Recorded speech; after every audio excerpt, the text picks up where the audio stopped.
I'm Parneen Jaggi, and today I'm going to be talking about the characters of the famous tragedy of William Shakespeare, King Lear. Now, King Lear is among the greatest tragedies of English literature and also of William Shakespeare.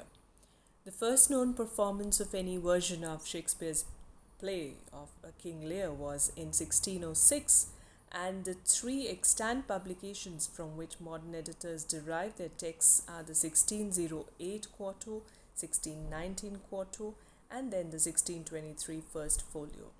Because this was revised and edited again and again, so there are several versions to this play. Now, when we talk about the introduction of the play, let's first have a look at the characters of the play. Now, King Lear, as the title of the play suggests, is the story of this king whose name is Lear. Now, he is an aging king of Britain and also the protagonist of the play. Now, Lear is actually habitual and used to enjoying absolute power, and he's being flattered by various people. So, he does not respond well to being challenged or to being contradicted by anybody. And at the beginning of the play, we find that his values are notably hollow. He prioritizes the appearances of love over actual devotion and over actual sincerity. So, nevertheless, he inspires loyalty in subjects such as Gloucester, Kent, Cordelia, and Edgar, all of whom risk their lives for him.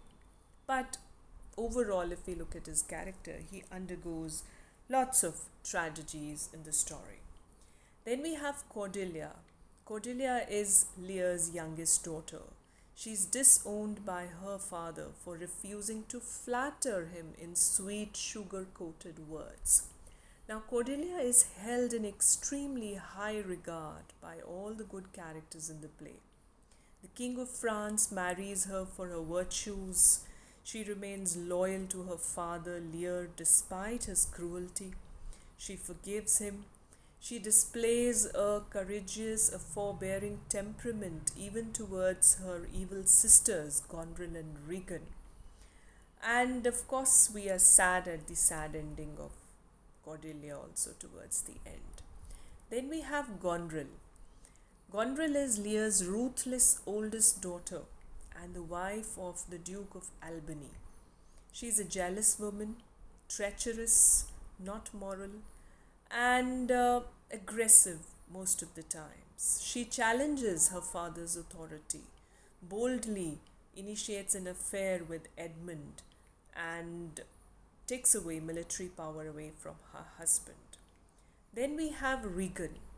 Now, Regan is Lear's middle daughter, and she's the wife of the Duke of Cornwall.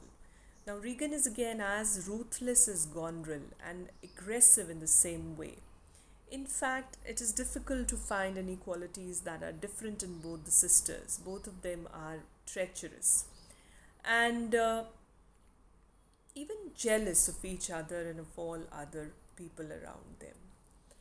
Now, then we have Gloucester. He is a nobleman who is loyal to King Lear and whose rank Earl is below that of the Duke. So, the first thing that we learn about Gloucester is that he is an adulterer. He has a bastard son, Edmund, and his fate goes on in a parallel way to that of King Lear because he misjudges which of his children he should trust. He appears weak in the early acts when he is unable to prevent Lear from being turned out of his own house, but then later on he demonstrates certain capability of bravery. Then we have Edgar.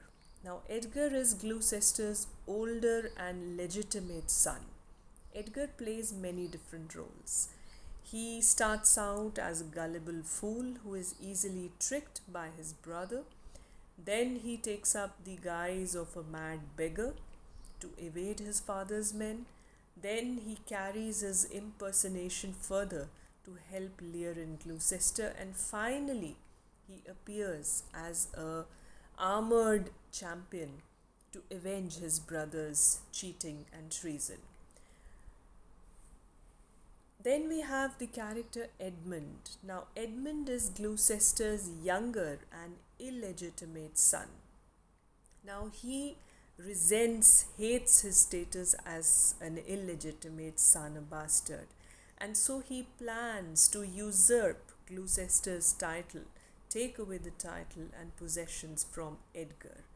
Now, he succeeds in almost all his schemes, which are evil, and he wreaks destruction upon virtually all the other characters of this play.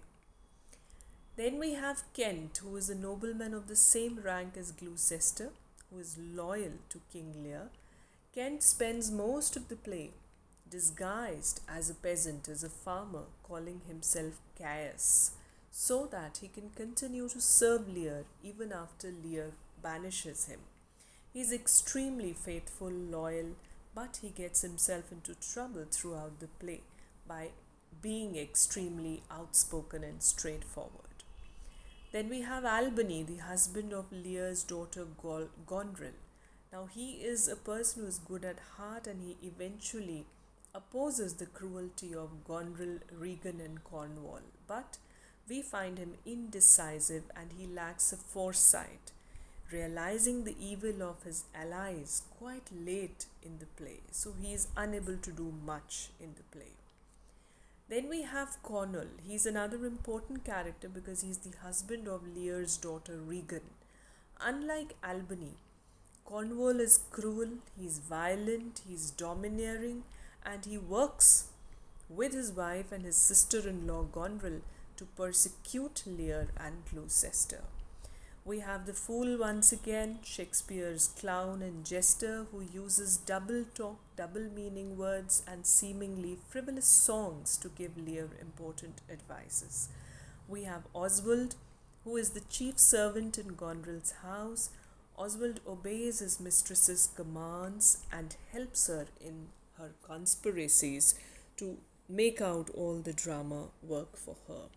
So these were the main characters of the play. Stay tuned for the synopsis of the play in the coming videos. Thank you for now.